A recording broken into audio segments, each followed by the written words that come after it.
నమస్కారం. సాగర్ సాక్షి news. Andhra kabaddi association, Kakinada జిల్లా kabaddi association సౌజన్యంతో కాకినాడ రూరల్ శాసనసభ్యులు పంతం నానాజీ ఆధ్వర్యంలో కాకినాడ రూరల్ మండలం సూర్యాపేట వద్ద ఉన్న ఎన్టీఆర్ బీచ్లో నిర్వహిస్తున్న 12వ అంతర్జిల్లాల రాష్ట్ర బీచ్ కబడ్డీ ఛాంపియన్షిప్ 2025 ప్రారంభోత్సవ కార్యక్రమం శుక్రవారం సాయంత్రం ఘనంగా జరిగింది. ఈ కార్యక్రమానికి జిల్లా కలెక్టర్ షణ్మోహన్ సగిలి, కాకినాడ కమిషనర్ భావన, కాకినాడ రూరల్ శాసనసభ్యులు పంతం నానాజీ, ఆంధ్రప్రదేశ్ కబడ్డీ అసోసియేషన్ అధ్యక్షులు వెంకటరెడ్డి, ఇతర ప్రజాప్రతినిధులు, అధికారులు ముఖ్య అతిథులుగా హాజరయ్యారు. ఈ సందర్భంగా కాకినాడ రూరల్ ఎమ్మెల్యే పంతం నానాజీ అధ్యక్షతన జరిగిన సభా కార్యక్రమంలో తొలుత జ్యోతి ప్రజ్వలన చేసి రాష్ట్ర వ్యాప్తంగా 13 ఉమ్మడి జిల్లాల నుంచి వచ్చిన క్రీడాకారుల నుంచి గౌరవ వందనం స్వీకరించారు. ఈ సందర్భంగా 12వ అంతర్జిల్లాల రాష్ట్ర బీచ్ కబడ్డీ ఛాంపియన్షిప్ 2025 క్రీడలను ప్రారంభిస్తున్నట్టు జిల్లా కలెక్టర్ షణ్మోహన్ ప్రకటించారు.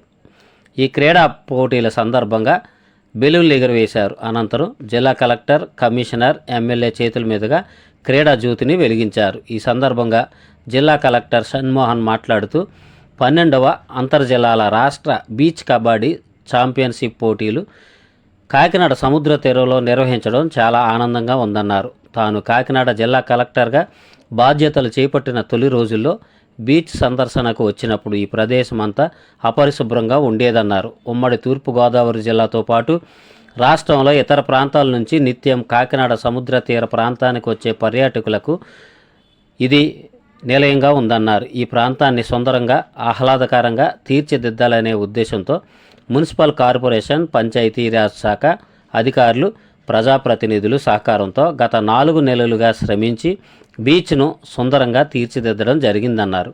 రానున్న 3 నెలల్లో సుమారు 2.5 కోట్లతో పలు అభివృద్ధి కార్యక్రమాలు ఈ సముద్ర తీరంలో చేపట్టడం జరుగుతుందని కలెక్టర్ తెలిపారు. పర్యాటకులకు కనీస అవసరాలైన మరుగుదొడ్లు, త్రాగునీరు, విద్యుత్, బెంచీలు వంటి ఏర్పాట్లు చేస్తున్నట్టు జిల్లా కలెక్టర్ వెల్లడించారు. దాదాపు ఒక 1000 మంది సమక్షంలో ఇవాళ ఈ బీచ్ ఫెస్టివల్ ఓపెన్ చేసుకోవడం, రాష్ట్ర స్థాయి, జిల్లా స్థాయి అసోసియేషన్ ప్రెసిడెంట్లు, జిల్లా అధికారులు, మున్సిపల్ కమిషనర్ గారు అందరం, మన ఎమ్మెల్యే కాకినాడ శ్రీ పంతం నానాజీ గారి అధ్యక్షతన ఇవాళ ఇది చాలా ఘనంగా ఓపెన్ చేసుకోవడం జరిగింది. అండ్ ఈ సందర్భంగా ప్రతి ఒక్కళ్ళకి మా వైపు నుంచి, డిస్ట్రిక్ట్ అడ్మినిస్ట్రేషన్ వైపు నుంచి చెప్తుంది, ఎండ ఎక్కువ ఉంది, సో జాగ్రత్త, హెల్త్ జాగ్రత్త, స్టే హైడ్రేటెడ్. అండ్ ప్రతి ఒక్కళ్ళు ఈ బీచ్ ఫెస్టివల్ చూడడానికి కాకినాడ చుట్టుపక్కల ప్రాంతాల నుంచి, కాకినాడ నుంచి అందరు రావాలి, ఈ ఫెస్టివల్ని జయప్రదం చేయాలని చెప్పి కోరుకుంటూ ధన్యవాదాలు. Thank you. 12వ అంతర్జిల్లాల బీచ్ కబడ్డీ ఇక్కడ కాకినాడలో జరగడం చాలా సంతోషకరమైన విషయం.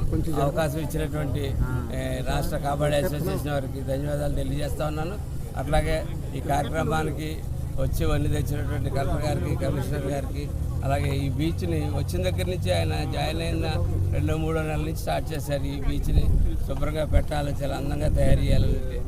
దాంట్లో భాగంగానే మాకు కూడా ఈ ఐడియా రావడం, మేము కూడా దీన్ని ముందుకు తీసుకెళ్ళడం చాలా సంతోషకరమైన విషయం.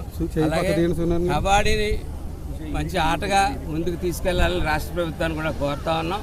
దీని తర్వాత మచిలీపట్నంలో జరిగే జాతీయ కబడ్డీ లో ఇక్కడైతే ఎవరైతే నెగ్గుకుని వెళ్తారో, ఇక్కడ నుంచి ఎవరైతే సెలెక్ట్ అయి వెళ్తారో ఆ వ్యక్తులు రేపు జాతీయ టీంలో కూడా సెలెక్ట్ అవుతారు. కాబట్టి 3 రోజులు, రాబోయే 3 రోజులుగా రేపు నాగబాబు గారు, ఎల్లుండు నారాయణ గారు, మన నాదెండ్ల మనోహర్ గారు కూడా రాబోతూ ఉన్నారు. రోజుకు ఒక గెస్ట్ తోటి ఈ కార్యక్రమం చేయడం జరుగుతుంది. అట్లాగే టోటల్ 13 జిల్లాల నుంచి 13x2 మేల్ అండ్ ఫీమేల్ 26 టీంలు రావడం జరిగింది. కోచ్లు అందరూ రావడం జరిగింది. వాళ్ళు పెద్ద ఎత్తున కదా ఇప్పుడే అన్ని టీంలో ఉంటే ఒక్కొక్క టీం సాయంత్రానికి మొత్తం అన్ని టీంలు చేరిపోతాయి. ఇవాళ మ్యాచెస్ కొన్నిట్లకే ఉంటాయి. స్టార్టింగ్ డే కాబట్టి రేపు ఎల్లు పూర్తి స్థాయిలో టోటల్ 46-47 మ్యాచ్లు జరుగుతాయి. 47 మ్యాచ్ల్లో knockout come league come knockout కింద పూర్తి చేసుకుని ఇందులో ఫైనల్గా వచ్చినటువంటి టీంని ఇక్కడికి పంపుతాం. ఆ ఫైనల్ టీము ఎవరైతే వస్తారో వారికి ప్రత్యేకంగా సత్కారం చేసి మేము మచిలీపట్నం పంపడం జరుగుతుందని చెప్పి తెలియజేస్తూ వచ్చినటువంటి జిల్లా ఆఫీసర్లందరికీ కూడా ధన్యవాదాలు తెలియజేసుకుంటూ సెలవు. మరిన్ని న్యూస్ అప్డేట్ కోసం మా సాగర సాక్షి ఛానల్ను సబ్స్క్రైబ్ చేయండి, లైక్ చేయండి, షేర్ చేయండి.